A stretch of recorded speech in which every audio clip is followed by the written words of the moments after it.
maksud atau tujuan dari bismillah, disebutnya bismillah, pertama dalam rangka tabarruk dengan nama Allah. Tabarruk itu mengambil berkah dengan menyebut nama Allah di awal setiap perbuatan. Karena Nabi SAW menyatakan, kullu amrin li balin la yubda'u fihi bismillahirrahmanirrahim fahu aqta. Setiap urusan yang baik tapi tidak diawali dengan bismillah, maka urusan itu terputus dari barokah Allah, terputus dari rahmat Allah. Nggak ada barokahnya, nggak ada rahmatnya. Makanya sebut bismillah. Apa efek dari bismillah? Luar biasa besar. Karena bismillah sesuatu menjadi halal yang bila tidak bismillah menjadi haram. Contohnya apa? Menyembelih. Kalau seseorang menyembelih mengucapkan bismillahi Allahu Akbar, halallah sesembelihannya. Tapi ketika seseorang menyembelih tidak menyebut nama Allah, haramlah sesembelihannya. Allah Azza wa Jalla berfirman, hurrimat alaikumul maitatu waddam walahmul khinzir wa ma uhilla bihi li ghairillah. Telah diharamkan bagi kalian bangkai, darah, daging babi dan setiap sesembelihan yang tidak disebut nama Allah atas sesembelihannya. Menjadi haram hanya karena bismillah, menjadi halal karena mengucapkan bismillah ketika menyembelihnya.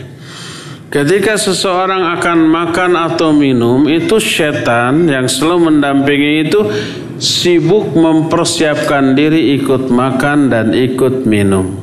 Tapi ketika seseorang menyebut bismillah, setan tidak bisa ikut makan makanan tersebut, tidak bisa ikut minum minuman tersebut. Ketika seseorang umpamanya masuk ke dalam WC, dia menyebut nama Allah baik dengan menyatakan bismillah, a'udzubillah minal khubuthi wal khaba'ith, atau bismika Allahumma inni a'udzubika minal khubuthi wal khaba'ith. Dua-duanya boleh, dua-duanya sahih. Boleh bismillah, a'udzubillah minal khubuthi wal khaba'ith, bisa bismika Allahumma inni a'udzubika minal khubuthi wal khaba'ith. Pokoknya ada menyebut nama Allah.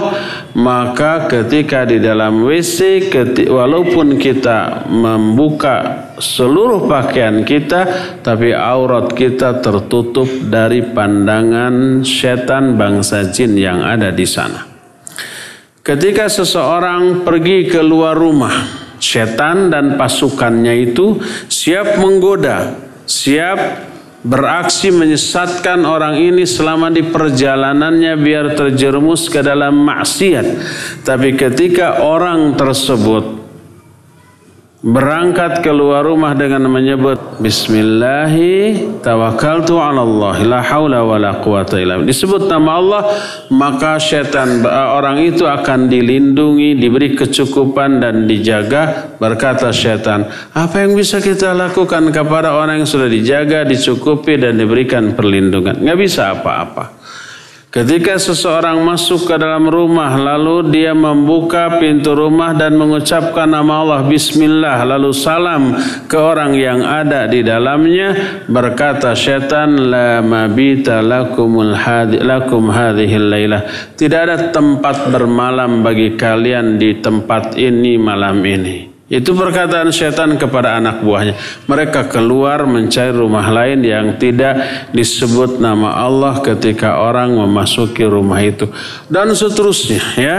Banyak sekali barokah dari bismillah. Jadi maksud dan tujuan mengucapkan bismillah dalam setiap perbuatan adalah tabarruk dengan menyebut nama Allah, mengambil barokah dari penyebutan nama Allah Azza wa Jalla. Ketika seseorang mau menutup pintu atau jendela atau apapun, perintahkan kepada orang yang ada di rumah kita, pembantu kita, anak kita, atau diri kita sendiri, tutuplah pintu jendela sebelum azan maghrib.